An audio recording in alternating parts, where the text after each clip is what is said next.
हरे कृष्णा। कल हम सभी लोग श्रीमद् भगवत गीता के 10वें अध्याय के 9वें श्लोक के बारे में पढ़े थे। आज हम लोग डिस्कशन करने वाले हैं 10वें अध्याय के 10वें श्लोक के बारे में। ये श्लोक इस प्रकार है। तेषां सततयुक्तानां भजतां प्रीतिपूर्वकं ददाति बुद्धियोगं तं येन मामुपायन्ति ते। आइए पहले हम सभी लोग गुरुजनों को, वैष्णवजनों को प्रणाम करते हैं। वांछा कल्पतरो वैश्य कृपा सिंधु एव च पतितानां पावनेभ्यो वैष्णवेभ्यो नमो नमः। तो ये श्लोक का अर्थ क्या है? तेषां सततयुक्तानां भजतां प्रीतिपूर्वकम्। भगवान कहते हैं जो मेरा प्रेम पूर्वक भक्ति युक्त सेवा करता है, एवं सततयुक्तानां, जो हमेशा युक्त रहता है, भक्ति के कार्यों में युक्त रहता है, लगा रहता है, ताना भजतां प्रीतिपूर्वकम, वो भजन करता है, भक्ति करता है। कैसा करता है? प्रेम पूर्वक।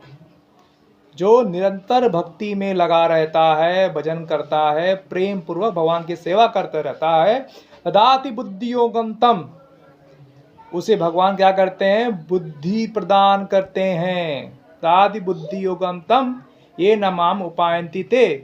भगवान उसे बुद्धि प्रदान करते हैं कि जिससे कि वो भगवान को प्राप्त कर सके। भगवान माम उपायन्ति ते, मुझे प्राप्त करता है। उपायन्ति ते मतलब होता है मुझे प्राप्त करना। अगर भगवान उसको ऐसी बुद्धि प्रदान करते हैं कि जिससे कि वो भगवान को प्राप्त कर सके, अपने जीवन के लक्ष्य को प्राप्त सके, अब भगवान उसे क्या देते हैं? बुद्धि योग। जैसे कि अगर किसी को पता है कि मुझे कृष्ण को प्राप्त करना है, उसे लक्ष्य पता है अपने जीवन का, अपने जीवन का लक्ष्य यह है कि हमें भगवान श्री कृष्ण को प्राप्त करना है और भगवत धाम जाना है, जिसको ये बात पता है, और उसके बाद जो व्यक्ति कार्य करता है उसे कर्मयोगी कहा जाता है।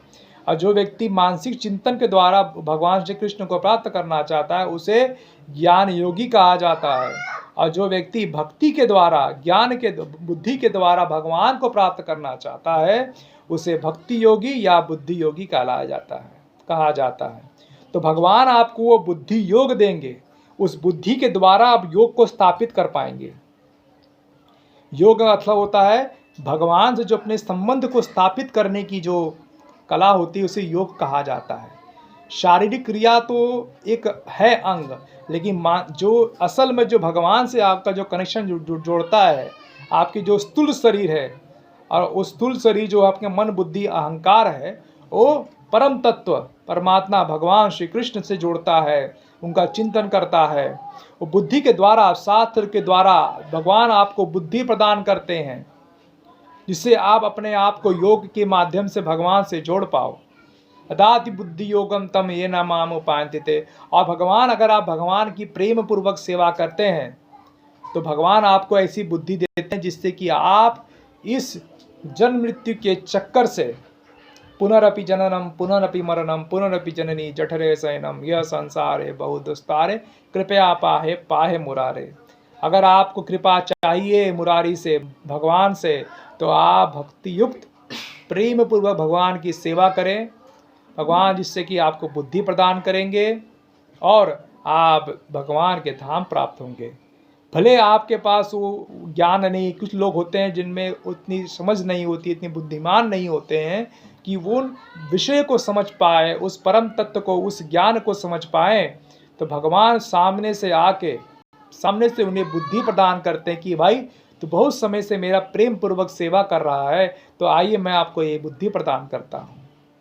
उसी प्रकार अगर हमें भगवान का कृपा चाहिए, प्रसाद चाहिए, उनका भगवान से द्वारा बुद्धि प्रदान चाहिए, तो हमें भगवान की निरंतर तेषां सततयुक्तानां भजतां प्रीतियुक्तं युक्त रहना चाहिए भगवान की सेवा में, और भजन करना चाहिए प्रेम पूर्वक।